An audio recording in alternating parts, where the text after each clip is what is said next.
Friends, அஸ்ஸலாமு அலைக்கும். Welcome to செல்லம் டிப்ஸ். எல்லாரும் எப்படி இருக்கீங்க? எல்லாரும் நல்லா இருப்பீங்கன்னு நம்புகிறேன். நாங்களும் இங்கே அல்ஹம்துலில்லாஹ் எல்லாரும் நல்லா இருக்கோம். ஸோ இன்றைக்கி விலாக் பார்த்திங்கன்னா ரொம்பவே இன்ட்ரெஸ்டிங்கான, உங்களுக்கு ரொம்ப பிடிச்ச ஒரு lunch to night routine vlog தான் பார்க்க போகிறீங்க. ஸோ லஞ்சிலிருந்து நைட் வரைக்கும் என்னென்ன பண்ணியிருக்கோம் அப்படிங்கிறத ஷேர் பண்ணுறேன். ஸோ இங்கே பார்த்திங்கன்னா நம்ம வீட்டு செல்லக்குட்டீஸ் ரெண்டுமே ரொம்ப ரொம்ப அன்பாக அப்படியே பார்த்திங்கன்னா ஹாப்பியாக படுத்து கிடக்குறாங்க. ஸோ ஷஹீலுக்கு பில்லோவாக வந்து ஷகீம் இருக்கிறான். பார்க்கும்போதே ரொம்ப ஹாப்பியாக இருக்குது எனக்கு. ஸோ அவங்களுக்கே தெரியாத இந்த மாதிரி வீடியோஸ் எடுத்தால் தான் உண்டு. அவங்க ரெண்டு பேரும் மூவி பார்த்துட்ருக்காங்க. இன்றைக்கி ஸ்கூல் வந்து ரெண்டு பேருக்குமே லீவு. ஸோ ரெண்டு பேருமே அவங்க டைம் வந்து ஃபன் பண்ணிவிட்டு ஜாலியாக இருக்காங்க. இப்படி பார்க்குறது ரொம்ப ஹாப்பியாக இருக்குது ரெண்டு பேரையும் ஒத்துமையாக. இப்போ வந்து எனக்கு வந்து குக்கிங் பண்ணணும். ஸோ கிச்சனுக்குள்ளே வந்துட்டேன். இங்கே வந்து மணி பிளான்ட்ஸ் இருக்குது. நிறையா ஃப்ரெண்ட்ஸ் கிச்சனில் எப்படி மணி பிளான்ட் வளர்க்குறீங்க அப்படின்னு கேட்டிருக்கீங்க. கிச்சனில் தான் வந்து எனக்கு சன்லைட் வந்து கொஞ்சம் கொஞ்சம் படும். ஸோ அதனால் அப்பப்போ நான் வந்து சன்லைட்டில் வச்சு எடுத்து இன்டோரில் வச்சுக்குவேன். இந்த மாதிரி லீஃபில் வந்து காஞ்ச லீஃப் இருந்துச்சு அப்படின்னாக்கா அதை வந்து அந்த லீஃப் மாதிரி ஷேப்லேயே வந்து கட் பண்ணி விட்டுடுவேன். அப்போ வந்து பார்க்குறதுக்கு ரொம்ப அழகாக இருக்கும். எப்படி சொல்கிறது, இந்த காஞ்ச இலைகளை வந்து பார்க்கும்போது நல்லா இருக்காது. காஞ்ச இலைகள் வந்து வீட்டில் இருக்கக்கூடாதுன்னு சொல்லுவாங்க. அதனால் வந்துட்டு அழகாக அதெல்லாம் பார்த்து அப்பப்போ கட் பண்ணி விட்டுட்டோம் அப்படின்னா ரொம்பவே நீட்டாக மெயின்டைன் பண்ணலாம். இன்டோர் பிளான்ட்டாக இருந்தாலுமே இது அப்பப்போ நம்ம வந்து சூரிய வெளியில் வச்சு எடுத்தோம் அப்படின்னா ரொம்பவே பசுமையாக இருக்கும், பார்க்குறதுக்கு நல்லா க்ரீனிஷாக. அதேமாதிரி இங்கே வச்சது எல்லாமே அழகாக வந்து வளர்ந்து வந்துட்டுருக்கு. அப்புறம் ரைஸ் வந்து நான் வச்சுட்டேன். ரைஸ் வந்து ஏன் நீங்கள் வடிக்கிறீங்க அப்படின்னு கமெண்ட்ஸில் கேட்டிருந்தீங்க. வடிக்கிற ரைஸ் தான் வந்து என்னோடய ஹப்பிக்கு வந்து பிடிக்கும். அதனால் வந்து நான் ரைஸ் வந்து வடிப்பேன். ரைஸ் குக்கரில் வைக்கிறத விட ரைஸ் வடிக்கிற ரைஸ் தான் வந்து இந்த கண்ட்ரியில் உள்ள இந்த ரைஸ் பாஸ்மதி ஷீலா ரைஸ் வந்து நல்லாயிருக்கும். இது வந்து புழுங்க அரிசி, கொஞ்சம் டைம் எடுக்கும் வேகிறதுக்கு. ஸோ வடித்து சாப்பிட்றது உடம்புக்கும் நல்லது, ஹப்பிக்கும் அதான் பிடிக்கும். அதனால் வந்து வடிக்க தான் செய்கிறேன். வடிக்க வந்து இங்கே வந்து தான் கற்றுக்கிட்டேன் அப்படின்னு சொல்லலாம். அடுத்து வந்து என்கிட்ட சுத்தமாக வெஜிடபிள்ஸ் இல்லை. அதனால் வந்து ப்ளைனாக வந்து ஒரு பருப்பு குழம்பு வச்சுருக்கேன். இந்த குழம்பு எப்படி வைக்கணுங்கிற ரெசிபி வந்து நான் ஷூட் பண்ணல. இப்போ வந்துட்டு பருப்பு வெந்து ரெடி ஆகிடுச்சு. இதில் பருப்பில் வந்து என்னென்ன போட்டு வேக வச்சுருக்கேன் அப்படின்னாக்கா, ஒரு கப் பருப்பு, ஒரு தக்காளி, ஒரு வெங்காயம் பொடிசாக கட் பண்ணி போட்டுட்டு, 2 பச்சை மிளகா, ஒரு 4 பல் பூண்டு போட்டு, கொஞ்சம் பெருங்காயத்தூள் போட்டு விசில் விட்டு எடுத்து வந்திருக்கேன். இந்த சைட் பார்த்திங்கன்னா 2 பத்தல் தேங்காய், ஒரு பாதி நெல்லிக்காய் சைஸில் புளி, அது கூட வந்து ஒரு அரை ஸ்பூன் ஜீரகம், இது எல்லாத்தையும் கொஞ்சம் அரைச்சி பட்டு மாதிரி அரைச்சி இதில் ஊற்றிட்டு, ரொம்ப திக்காகவும் இல்லாமல் ரொம்ப தண்ணியாகவும் இல்லாமல் மீடியமான ஒரு ஸ்டேஜுக்கு தண்ணி கொஞ்சம் நம்ம இதோட சேர்த்துக்கலாம். இதோட ரெசிபி வந்து நான் டீட்டெயில்ஸாக இதில் எடுக்கலை. உங்களுக்கு வேணும் அப்படின்னாக்கா சொல்லுங்கள் கமெண்ட்ஸில். நான் வந்து இனி இப்போ வரக்கூடிய வீடியோவில் நான் வந்து ஒரு விலாகில் வந்து அந்த பருப்பு குழம்பு ரெசிபி வந்து அப்லோட் பண்ணுறேன். ஏன்னாக்கா இது வந்து நம்மக்கிட்ட காய்கறி எதுவுமே இல்லாதப்போ ரொம்பவே ஒரு சிம்பிளான ஒரு குழம்புன்னு சொல்லலாம். ஆனால் ரொம்ப டேஸ்ட்டாக இருக்கும். ட்ரை பண்ணி பாருங்கள்.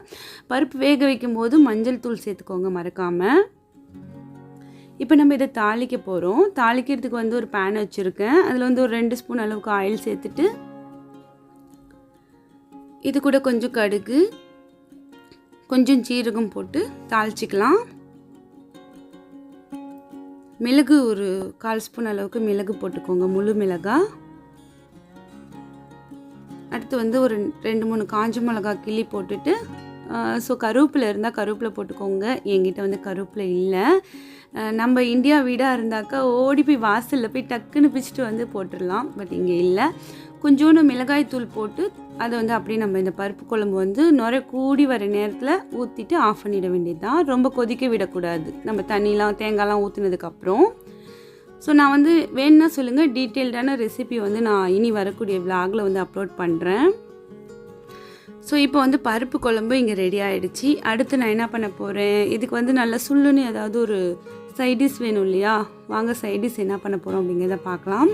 ஸோ இந்த சைடில் வந்து அந்த பேனையே வந்து வாஷ் பண்ணிவிட்டு வச்சுருக்கேன். அதில் வந்துட்டு கொஞ்சம் ஒரு 2 ஸ்பூன் அளவுக்கு ஆயில் சேர்த்துட்டு, இங்கே வந்து இறாலும், ஒரு மீடியம் சைஸ் வெங்காயம், அப்புறம் ஒரு அரை தக்காளி, கொஞ்சம் பூண்டு வந்து ஒரு 4-5 பல் பூண்டு பொடிசாக கட் பண்ணி வச்சுருக்கேன். ஒரு 2 பச்சை மிளகாய் எடுத்து வச்சுருக்கேன். இப்போ 2 ஸ்பூன் ஆயில் விட்டுட்டு அதில் வந்து முதல்ல பூண்டு போட்டுட்டு, அதுக்கப்புறம் நம்ம பொடிசாக கட் பண்ணி வச்சுருக்க வெங்காயம், அது கூட நல்லா வதங்கிறதுக்காக வேண்டி உப்பு, தேவையான அளவு உப்பு வந்து இதிலே சேர்த்துடலாம். அப்புறம் நம்ம தக்காளி, பச்சை மிளகாய் எல்லாத்தையுமே சேர்த்து நல்லா வதக்கிட்டு லீடு போட்டு கொஞ்சம் நேரம் போல் நல்லா தக்காளி கனிஞ்சி வேகிற வரைக்கும் வதக்கிட்டு, அப்புறம் இன்னும் கேட்க நினச்சேன், ஆமாம் நீங்கள் எப்படி இறால் தொக்கு பண்ணுவீங்க அப்படிங்கிறத கமெண்ட்ஸில் வந்து ஷேர் பண்ணுங்கள். நானும் படித்து தெரிஞ்சுக்கிறேன், ட்ரை பண்ணி பார்க்குறேன். ஒரு ஸ்பூன் அளவுக்கு மிளகாய் தூள் வந்து சேர்த்துக்கலாம். ஒரு 1/4 ஸ்பூன் வந்து மஞ்சள் தூள் சேர்த்துக்கோங்க. அடுத்து ஒரு 1/2 ஸ்பூன் அளவுக்கு பெருஞ்சீரக தூள் வந்து சேர்த்துக்கலாம். எல்லாத்தையும் சேர்த்து நல்லா வதக்கிட்டு நம்ம இறால் போட்டு இறால் தொக்கு வந்து ரெடி பண்ணிடலாம். அப்புறம் நிறைய ஃப்ரெண்ட்ஸ் கமெண்ட்ஸில் சொல்லியிருக்கீங்க, உங்களோட ரெசிபி வந்து ரொம்பவே ஈஸியாக இருக்குது அப்படின்னு சொல்லிட்டு ரொம்ப தேங்க்ஸ். எனக்கு ரொம்ப நேரம் போல் நம்ம ரொம்ப ஸ்ட்ரகிள் பண்ணி கிச்சன்லேயே நிற்கிறதுலாம் வந்து எனக்கு ரொம்ப பிடிக்காது. ஹபியுமே அதை வந்து லைக் பண்ண மாட்டாங்க. சிம்ப்ளி சூப்பராக சமைச்சிரு அப்படின்னு தான் சொல்லுவாங்க. அவங்களுக்குமே வந்துட்டு சிம்ப்ளி சூப்பராக இருந்தால் போதும். உங்களுக்கு தான் தெரியும், என்னோடய விலாகுமே பார்த்திங்கன்னா ரியாலிட்டியாக தான் இருக்கும். எனக்கு வந்து யூடியூப்காக வேண்டி என்னோட ஒரு லைஃப் ஸ்டைலை வந்து மாற்றிக்கிட்டு உங்ககிட்ட என்னால் காட்ட முடியாது. நான் எப்படி இருக்கணும் அப்படி தான் என்னால் வந்து இதில் உங்கள்கிட்ட காமிக்க முடியும். ஒரு நாள் 2 நாள் நடிக்கலாம். இவ்வளோ ஒரு 4 இயர்ஸில் வந்து நான் ஒரு 2 இயர்ஸ் வந்து விலாகராக இருந்திருக்கேன். ஸோ அப்படியெல்லாம் நடிக்க முடியாது இல்லையா? ஸோ என்ன நீங்கள் எப்படி பார்த்தீங்களோ அப்படியே தான் இப்பயும் பார்த்துட்டு இருப்பீங்கன்னு நம்புகிறேன். இந்தியாவில் இருக்கும் போதும் சரி, இங்கே வந்ததுக்கப்புறமும் சரி, உங்களோட சப்போர்ட், உங்களோட லவ் எல்லாத்துக்குமே தேங்க்ஸ். இப்போது நம்மளோட இறால் தொக்கு ரெடி ஆகிடுச்சு. நல்ல சுருள எண்ணெய் பிரிஞ்சு வர அளவுக்கு வதக்கிட்டோம் அப்படின்னா இறால் தொக்கு வந்து ரெடி. இங்கே நம்மளோட இன்றைக்கி லன்ச் ரெசிபி பார்த்திங்கன்னா பருப்பு குழம்பு, கொஞ்சம் கொத்தமல்லி போட்டு அது மேலே 1 ஸ்பூன் கீ விட்டுக்கோங்க. ரொம்பவே சூப்பராக இருக்கும்.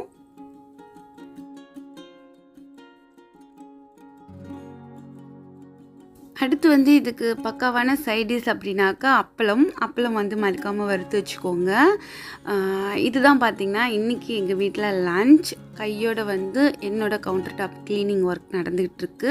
ஸோ எப்போதுமே இதை வந்து நம்ம அப்புறம் செய்வோம் அப்படின்ட்டு இல்லாமல் உடனே அதை தான் அப்படி தொடச்சிட்டோம், எடுத்த பொருளை எடுத்த இடத்துல வச்சிட்டோம் அப்படின்னாக்கா நமக்கு வந்து ரொம்பவே ரிலீஃபாக இருக்கும். ஸோ இதை வந்து நீங்கள் ட்ரை பண்ணி பாருங்கள்.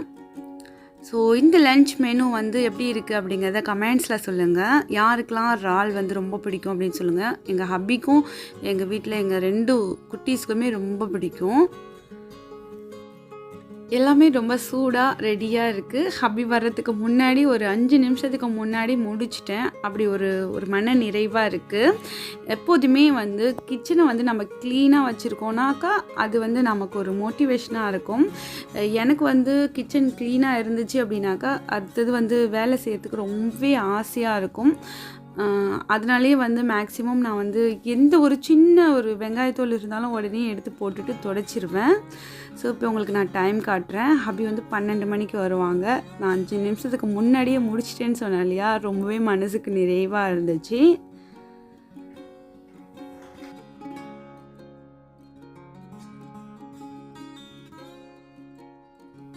எல்லாத்தையும் முடிச்சுட்டு சரி வந்துருவாங்கன்னு வெயிட் பண்ணிகிட்டு இருந்தால் ஒரு டிசப்பாயின்மெண்ட் என்னன்னு பார்த்தீங்கன்னா, நான் வரதுக்கு வந்து லேட் ஆகும், நீ சாப்பிட்ரு அப்படின்ட்டு ரொம்ப ஒரு மாதிரி ஆகிடுச்சு. சரி ஓகே அப்படின்ட்டு பசங்க இருக்காங்க, அவங்களோட சேர்ந்து சாப்பிட்லாம் அப்படின்ட்டு ஓகே அப்படின்னு சொல்லிட்டு சாப்பாடு வந்து வச்சுட்டு வந்துட்டேன். இது வந்து வினிகர் ஊறுகாய். இது நமக்கு வந்து சவர்மாலாம் வச்சு தருவாங்க இல்லையா, அதுதான். ஸோ நல்லாயிருக்கும். இந்த ஊறுகாய் வந்து எப்படி செய்யணும் அப்படின்ட்டு வேணால் கமெண்ட்ஸில் சொல்லுங்கள். நான் வந்து செய்ய போகிறேன், அந்த வீடியோ உங்களோட ஷேர் பண்ணுறேன். இப்போது எனக்கான லன்ச் வந்து நான் சாப்பிட்டுக்கிட்டு இருக்கேன். இது கூட வந்து அப்பளம் சேர்த்து சாப்பிடும்போது அவ்வளோ சூப்பராக இருந்துச்சு. ரீசெண்டாக வந்து ஒரு விஷயம் படித்தேன். வீட்டில் வந்து வாடி போன செடி வந்து இருக்கக்கூடாது. அது வந்து நமக்கு ஒரு ஹாப்பியான வைபை வந்து அது ஒரு மாதிரி டிஸ்டர்ப் பண்ணும் அப்படின்னு சொல்லிட்டு. ஓகே, நம்ம வீட்டில் வந்து வந்த புதுசில் ஒரு செடி அது வாடியே தான் இருந்துச்சு. ஹபி வந்து அவங்க ஃப்ரெண்டு கொடுத்தாங்க அப்படின்னு சொல்லி எடுத்துகிட்டு வந்திருந்தாங்க. எனக்கு வந்து இன்டோர் பிளான்ட் பிடிக்கும் அப்படிங்கிறனால அது வச்சு நான் எவ்வளோ ட்ரை பண்ணியும் அது வந்து வேர் பிடிக்கவே இல்லை. ரொம்ப வாடியே தான் இருந்துச்சு. இதுக்கப்புறமும் இது வீட்டில் வைக்க வேணாம். அதை பார்க்குற நேரம் நமக்கு ஒரு மாதிரி டவுனான ஃபீல் வரும் அப்படின்னு சொல்லிட்டு எடுத்துடலாம், வாசலில் வைப்போம், சன்லைட் படும், அப்போது வேர் பிடிக்கும் அப்படின்னு சொல்லிட்டு இன்றைக்கி வந்து அதுக்கான வேலை தான் இப்போ நடந்துகிட்ருக்கு. நானும் ஒவ்வொரு நாளும் சொல்லிகிட்டே இருப்பேன். அது வந்து இன்றைக்கி தான் வந்து அதை எடுத்துகிட்டு வந்து வெளில வச்சாச்சு. அது வந்து பிழைக்குமா இருக்குமான்னு தெரியல, பட் எடுத்து வச்சாச்சு. இப்போ அந்த பிளான்டரில் வந்து நம்ம மணி பிளான்ட் வைக்கலாம் அப்படின்னு சொல்லிட்டு ரெடி பண்ணிகிட்ருக்கேன். அதில் இருக்கிற மண்ணெல்லாம் பார்த்திங்கன்னா திரும்பியும் வெளில எடுத்துட்டு நம்ம திரும்பியும் அதை நல்லா மிக்ஸ் பண்ணி அந்த மண்ணை வந்து ஃபில் பண்ணி திரும்பியும் செடி வைக்கலாம் அப்படின்ட்டு. ஏன்னா வந்து மண் ரொம்பவே இறுகி போயிருக்கும், ஏன்னா பிளான்டரில் வந்து ஹோல் இல்லாததுனால. இங்கே பண்ணுற வேலையை செல்லாம் என்ன பண்ணிகிட்டு இருக்க? செடி வைக்க போகிற? சரி ரைட்டு. இன்டோரில் வச்சோன்னா நம்ம கீழே வந்து ஹோல் போடணும், ஏன்னா தண்ணி வந்து வெளில போயிடணும், வேர் பிடிக்க மாட்டேங்குது. நீ இதை வந்து கண்டுபிடிச்சிட்ட, இதுதான் சொல்யூஷன். நானும் தான் உனக்கு கண்டுபிடிச்சேன். மண்ணில் நைட்ரோஜன் இருந்தால் செடிக்கு நல்லதுன்னு. வீட்டுக்குள்ள எப்படி செடி வளர்க்குறது கேட்டீங்க, நான் வந்து அதுவுமே சொல்கிறேன். இப்போ எனக்கு தெரிஞ்சது வந்து நம்ம ஹோல் போட்டு தான் வைக்கணும், சரி வெளியே இருந்தாலும். Right, okay. ஹோல் போட்டாச்சா தண்ணி வெளில போயிடுது, மண் வந்து சொதப்பு இல்லாமல் கரெக்டாக இருக்குது. ரைட், ஓகே, அதை ஃபாலோ பண்ணுவோம். நாங்கள் வெளில போயிட்டு வந்த கையோடு இந்த செடியை பார்க்கவும் இந்த வேலையை இப்போ முடிச்சிடலாம் அப்படின்னு சொல்லிட்டு செஞ்சிட்ருக்கோம். ஹபி வந்து ஹோல் போட்டு கொடுத்துக்கிட்டு இருக்காங்க. எனக்கு வந்து ஹோல் போட்டு கொடுங்க அப்படின்னு சொன்னால் ஹீட் பண்ணி நைஃபை ஹீட் பண்ணி ஹோல் பண்ணிகிட்ருக்காங்க. இதுதான் வைக்க போகிறோம். ஆமாம். ஸோ இப்போ நீங்கள் ஹாப்பி ஆகிட்டீங்க, இன்னொரு குட்டி வரவோன்னு வந்துடுச்சு. எப்போதும் பார்த்திங்கன்னா நம்ம மனசுக்கு சந்தோஷம் தரக்கூடிய விஷயங்களை வந்து நம்ம அதிகமாக பண்ணணும். அப்போ வந்து நம்மளால் வந்து ரொம்ப ஹாப்பியாக இருக்க முடியும். எனக்கு வந்து சீரியல் பார்க்குறதோ இல்லை டிவி பார்க்குற ஹேபிட் எதுவுமே கிடையாது. ஸோ இந்த மாதிரி ஏதாவது செஞ்சுக்கிட்டு இருக்கணும் அப்படின்னா ரொம்ப ஆர்வமாக செய்வேன். அதனால் வந்துட்டு இந்த மாதிரி விஷயங்கள் நான் பண்ணும்போது என் ஹபியுமே வந்து அதை ஒன்றும் சொல்ல மாட்டாங்க, என்கரேஜ் தான் பண்ணுவாங்க. நம்ம செல்லக்குட்டிங்களும் சேர்ந்துக்கிட்டே நல்லா வந்து செம்மையாக ஹெல்ப் பண்ணிகிட்டு இருந்தாங்க. அவங்களுக்குமே ரொம்ப பிடிக்கும் நான் செடி வைக்கிறது. இப்போ வந்துட்டு இந்த மணி பிளான்ட் வந்து நம்ம தண்ணியில் எப்படி வளர்த்து அது வந்து ஒரு வேர் பிடிக்க வச்சு நம்ம வந்து மண்ணில் வைக்கிறது அப்படிங்கிறத நான் சொல்கிறேன். இந்தியாவில் இருக்கும்போது அப்படியே வெட்டி மண்ணில் வச்சாலே வந்து அழகாக வந்து வேர் பிடிச்சிரும். பட் இங்கே நான் வந்து வச்சு பார்த்தேன், எல்லாமே வந்து கொஞ்சம் அப்படியே ஒரு மாதிரி வாடி போய் காஞ்சி தான் போச்சு. ஹப்பி வந்து அவுட்டர் போனப்போ தான் அவங்களுக்கு இந்த மாதிரி பிளான்ட் வந்து கிடச்சிச்சு அப்படின்ட்டு வாங்கிட்டு வந்திருந்தாங்க. ஸோ அதிலிருந்து வளர்ந்த பிளான்ட்டை தான் வந்து நான் இப்போ வந்து மாற்றி வேறு பிளான்டரில் வைக்க போகிறேன். அதுக்கு வந்து நம்ம வீட்டில் வளர்க்க போகிறோம் அப்படின்னாக்கா ஃபஸ்ட்டு இந்த மாதிரி கட் பண்ணிக்கோங்க. ஒவ்வொரு லீஃப்க்கும் அந்த ரூட் இருக்கும் இல்லையா, ஸோ அந்த இடத்துல இந்த மாதிரி ஒரு கட் கொடுத்து எல்லாத்தையும் எடுத்து வச்சுக்கோங்க. மொத்தத்தில் இதே மாதிரி எல்லாத்தையும் ரெடி பண்ணிவிட்டு ஒரு கிளாஸ் பவுல் எடுத்துக்கோங்க, அதுதான் பெட்டர் என்னை பொறுத்த வரைக்கும். கிளாஸ் பவுலில் தண்ணி ஊற்றி அப்படியே இந்த எல்லாத்தையும் அந்த தண்டெல்லாம் அப்படியே முங்குற மாதிரி இப்படி போட்டுருங்க. நமக்கு வந்து ஒவ்வொரு இலைக்கு இடையிலையும் அந்த ரூட் இருக்கு இல்லையா, ஸோ அந்த இடத்துல நமக்கு வந்து ரூட் வந்துடும், நூடுன்னு சொல்லுவாங்க. அந்த இடத்துலேருந்து வந்து நமக்கு வந்து வேர் வந்து வர ஆரம்பிச்சிடும். வேர் வந்து நல்லா ஒயிட் கலரில் வரும். வேர் வந்ததுக்கப்புறம் இது வந்து நல்லா ஒரு துளிருமே வரும். துளிர் வந்ததுக்கப்புறம் இதை நம்ம எடுத்து நம்ம வந்து மண்ணுக்கு மாற்றிக்கலாம். அப்போ வந்து இது வளர்கிறதுக்கு வந்து ரொம்பவே ஈஸியாக இருக்கும். இதை வந்து நீங்கள் வெளியில் வந்து வைக்க போகிறீங்க அப்படின்னாக்கா ஸ்ட்ரைட்டாக மண்ணில் வச்சாலே வளரும். இது நம்ம வந்துட்டு வீட்டுக்குள்ளே இன்டோராக வளர்க்க போகிறோம் அப்படின்னாக்கா நீங்கள் வந்து தண்ணியில் வச்சு வேர் பிடிக்க வச்சுட்டு அதுக்கப்புறம் நீங்கள் ஒரு பிளான்டரில் வச்சிங்கன்னா ரொம்பவே நல்லா வளரும். ட்ரை பண்ணுங்கள். செடி வந்து வளர வளர அதை வந்து நான் கட் பண்ணி வேறு பிளான்டரில் வந்து மாற்றிக்கிட்டு இருக்கேன். அப்போது வந்து நமக்கு வந்து நிறையா பிளான்டர் வந்து நமக்கு பிடிச்ச மாதிரி குட்டி குட்டியாக வாங்கி அதெல்லாம் கூட நிறையா பொம்பலாக இந்த மாதிரி வைக்கலாம். ஸோ இது அப்படியே ரூட் வந்துடுச்சு அப்படின்னாக்கா இதை வந்து ஒரு பிளான்டரில் நம்ம ரொம்ப அழகாக செட் பண்ணலாம், நல்லா பஃபலாக இருக்கும். கண்டிப்பாக இந்த மாதிரி ட்ரை பண்ணுங்கள். ஒரு 2 டேஸ்க்கு ஒரு முறை தண்ணி வந்து ரீஃபில் பண்ணாலும் ஓகே, இல்லை இதிலே ஃபில் பண்ணி வச்சாலும் ஓகே. தண்ணி வந்து தினமும் குறைய நீங்கள் ஃபில் பண்ணால் கூட ஓகே தான், இல்லைனா முழுசாகவே சேஞ்ச் பண்ணி வைங்க. லேசாக வந்து சூரிய ஒளி படுற மாதிரி விண்டோ சைடில் வைங்க. அப்போ வந்து உங்களுக்கு சீக்கிரமாகவே வேர் பிடிக்கும். செடியுமே பார்க்கறதுக்கு ரொம்பவே ஃப்ரெஷ்ஷாக இருக்கும். ஓகே, இப்போ எல்லாத்தையும் செட் பண்ணியாச்சு. இதோட அப்டேட் வந்து நான் தினமும் உங்களுக்கு விலாகில் வந்து காமிக்கிறேன். இது நல்லா வேர் பிடிச்சதுக்கப்புறம் செட் பண்ணுறத வந்து எப்படிங்கிறது வீடியோவில் நான் உங்களுக்கு காமிக்கிறேன். யாரெல்லாம் என்ன மாதிரி ஒரு மணி பிளான்ட் லவ்வர், இன்டோர் பிளான்ட்டோட லவ்வர் அப்படிங்கிறத கமெண்ட்ஸில் மறக்காமல் தெரியப்படுத்துங்க. ஸோ இந்த ஐடியாஸ் எல்லாம் இன்றைக்கி உங்களுக்கு யூஸ்ஃபுல்லாக இருந்திருக்கும்னு நம்புகிறேன். ஸோ இதோட இந்த வீடியோ முடிச்சுக்கிறேன். இந்த வீடியோ பற்றின கருத்துக்களை மறக்காமல் வந்து கமெண்ட்ஸில் என்னோட தெரியப்படுத்துங்க. வீடியோ பிடிச்சிருந்துச்சுன்னா லைக் கொடுக்க மறக்காதீங்க. உங்கள் ஃப்ரெண்ட்ஸ் அண்ட் ஃபேமிலியோட ஷேர் பண்ணுங்கள். சேனலை மறக்காமல் சப்ஸ்கிரைப் பண்ணுங்கள். நாளை ஒரு புதிய வீடியோவில் சந்திக்கலாம். தேங்க்ஸ் ஃபார் வாட்சிங். பாய்.